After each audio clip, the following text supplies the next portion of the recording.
جی dear viewers, السلام علیکم۔ نگارستان اردو میں آپ کو خوش آمدید کہتے ہیں۔ آج جو ہمارا ٹاپک ہے وہ ہے اختر شیرانی کی نظم نگاری یا اس کے کلام کی خصوصیات۔ اس کو ہم تفصیل کے ساتھ پڑھیں گے۔ سب سے پہلے آپ یہ بات نوٹ کر لیں کہ اردو ادب کا رومانوی شاعر کون ہے؟ تو اختر شیرانی ہے، ٹھیک ہے۔ یہ اکثر MCQs میں بھی آ سکتا ہے، تو یہ بات آپ نے نوٹ کرنی ہے آپ لوگوں نے، ٹھیک ہے۔ اختر شیرانی کے کلام کی خصوصیات: پیدائش 1905 میں ہوئی ہے اس کی، اور وفات 1948، تو تقریباً 43 سال کی زندگی انہوں نے اس صفحہ ہستی میں گزاری ہے، اور پاکستان کے بننے کے 1 سال بعد انہوں نے وفات پائی۔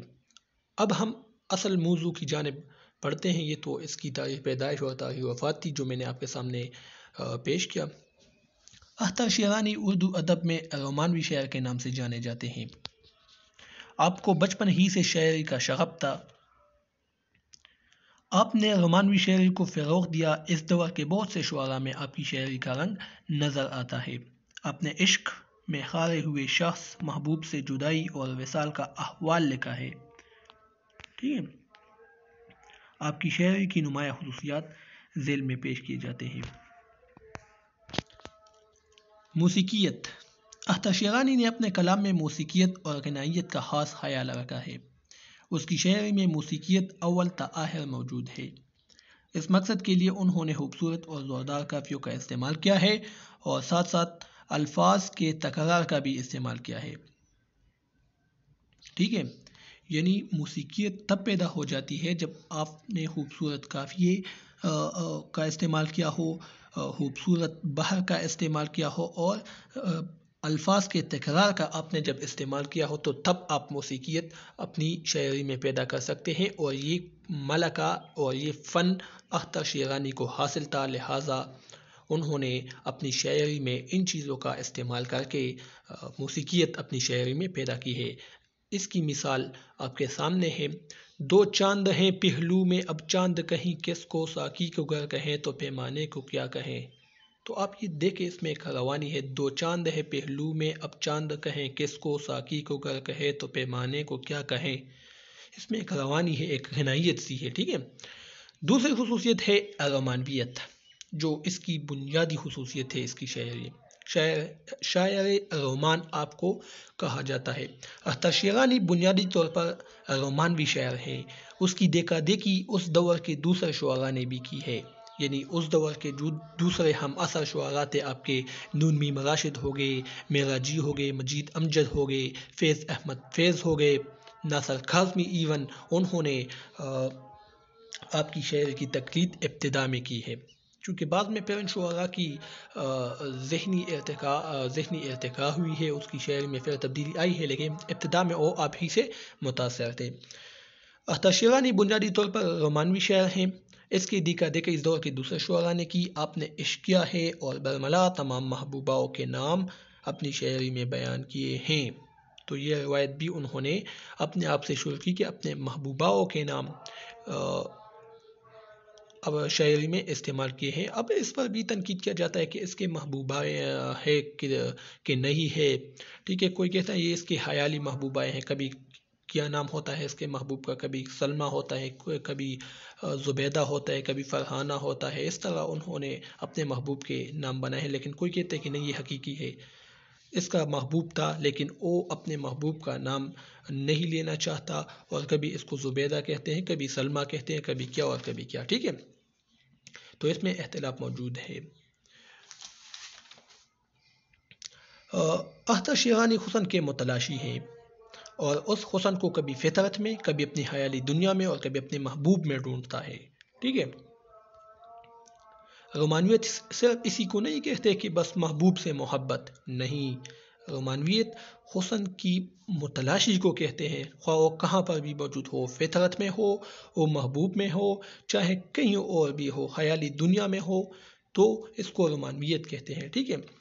اس کی مثال دیکھیے: اے عشق کہیں لے چل، ایک نور کی وادی میں، ایک خواب کی دنیا میں، ایک طور کی وادی میں، حوروں کے خیالات مسرور کی دنیا میں. ٹھیک ہے، تو اس کی ایک مثال ہے. اس کی یہ ایک پوری نظم ہے، آپ اس کو پڑھ لیں. اے عشق کہیں لے چل، اس کا عنوان ہے. بہت ہی خوبصورت نظم ہے. ٹھیک ہے. اگلی جو خصوصیت ہے تصور عشق. اختر شیرانی کا عشق افلاطونی ہے.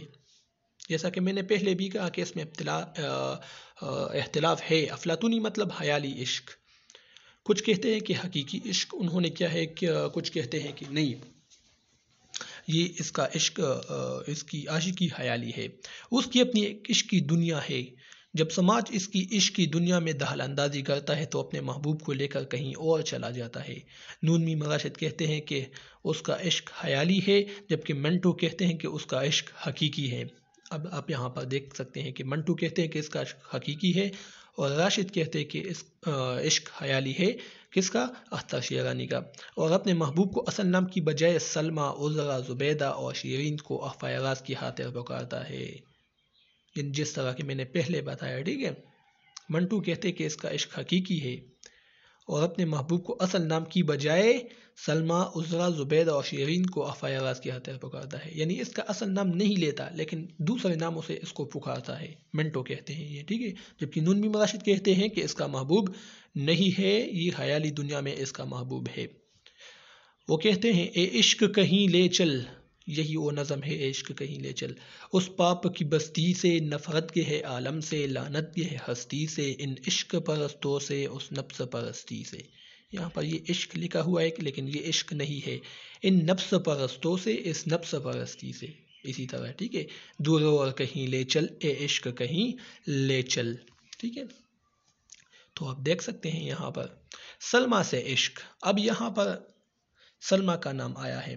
انہوں نے اپنی شاعری میں سلمیٰ کا نام کثرت سے استعمال کیا ہے. اختر شیرانی کی شاعری اسی سلمیٰ کے گرد گھومتی ہے. کچھ نکات اس کو فرضی جانتے ہیں اور کہتے ہیں کہ یہ ایک فرضی محبوب ہے.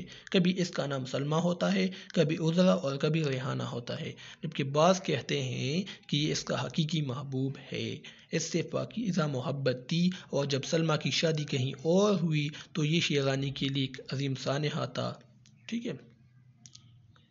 وہ کہتے ہیں جب اگر مجھے نہ ملی تمہارے سر کی قسم، میں اپنی ساری جوانی تباہ کر لوں گا. جو تم سے کیا محروم آسمان نے مجھے، میں اپنی زندگی صرف گناہ کر لوں گا. ایک جگہ فرماتے ہیں سلمیٰ سے دل لگا کر بستی کی لڑکیوں میں بدنام ہو رہا ہوں. تو یہ دیکھیں سلمیٰ کا نام، یہ تو ایک شعر ہے جو مجھے یاد تھی. اس طرح جب آپ اس کی شاعری کو پڑھیں گے تو اس میں بہت سی جگہ پر انہوں نے سلمیٰ کا نام استعمال کیا ہے. ٹھیک ہے. اس کے علاوہ فطرت پرستی. اختر شیرانی فطرت پرست ہیں، اسی وجہ سے وہ نیچرل شاعری بھی کرتے ہیں. انہیں فطری دنیا میں سکون ملتا ہے، اسی وجہ سے وہ تخیل کی دنیا یعنی اس کی اپنی ایک ذاتی دنیا، ایک خیالی دنیا، تو اسی وجہ سے وہ تخیل کی دنیا میں محبوب کی لب و چشم کے ساتھ ساتھ اللہ تعالیٰ کے بنائے ہوئے کائنات کی عکاسی بھی کرتا ہے. ٹھیک ہے. ان کی بہت سی نظمیں فطرت پر مبنی ہے. اس ضمن میں بی مینڈکی قابل ذکر ایک نظم ہے. بی مینڈکی، مینڈک کو کہتے ہیں. ٹھیک ہے. جب بارش ہو جاتی ہے اور جب یہ باہر نکل جاتی ہے، لوگ اس پر جھپٹ پڑتے ہیں، تو اسی عنوان پر انہوں نے یہ ایک نظم لکھی ہے، بی مینڈکی. اس سے کچھ اشعار ہے. بادل اٹھا اور چھا گیا، ساون کمی برسا گیا، جنگل میں جل تل ہو گیا، نہروں میں پانی آ گیا اور آ گئی بی مینڈکی. ٹھیک ہے. یہ اس طرح بہت ہی خوبصورت نظم ہے، آپ اس کو پڑھ لیں تو آپ ان اشعار میں دیکھ سکتے ہیں کہ اس میں کیا ہے، فطرت ہے، یعنی نیچر ہے نا، کہ جب بارش ہوتی ہے اور بادل برستے ہیں، پھر مینڈک آتی ہے، لوگ اس کو پکڑتے ہیں. تو انہوں نے نیچر کو بھی بیان کیا ہے اپنی شاعری میں، اس کو بھی موضوع سخن بنایا ہے. خمریات کہتے ہیں شراب کو. ٹھیک ہے. شراب کی شاعری آپ نے بہت سے شعراء کو دیکھا ہوگا. آج کل بھی بہت سے ایسے شعراء ہیں جو کہ شرابی الفاظ کو کثرت سے استعمال کرتے ہیں. ٹھیک ہے. خمریات. اردو ادب کے جتنے بھی شعراء ہیں سب نے اپنی شاعری میں شراب کا ذکر کیا ہے. ایسے شعراء بھی اردو ادب میں گزرے ہیں جنہوں نے شراب کا ایک گھونٹ بھی نہیں پیا، لیکن اس کی ساری شاعری خمریات کے گرد گھومتی ہے. اور آج کل بھی ایسا ہے، اگر آپ دیکھیں بہت سے ایسے شعراء ہیں کہ وہ شراب بالکل پیتے نہیں، اس کو حرام سمجھتے ہیں، لیکن جب آپ اس کی شاعری کو پڑھتے ہیں تو سب خمریات کے گرد ہی گھومتی ہے، سب اشعار میں اس کے شراب ہی کا ذکر ہوتا ہے۔ اختر شیرانی خمریات کے شاعر ہے، وہ حقیقت میں کثرت سے زیادہ شراب پیتے تھے۔ اب یہاں پر اگر اختر شیرانی خمریات کی باتیں کرتے ہیں تو حقیقت میں بہت زیادہ شراب پیتے تھے، ٹھیک ہے۔ بعض نقادوں نے یہ بھی کہا ہے کہ شراب ہی ان کا لقم اجل بنا، یعنی شراب ہی کی وجہ سے اس کی موت واقع ہو گئی ہے۔ ان کی نظموں اور غزلوں میں خمریات کا مضمون کثرت سے پایا جاتا ہے، یعنی اس کی نظموں میں شراب کا ذکر کثرت سے موجود ہے۔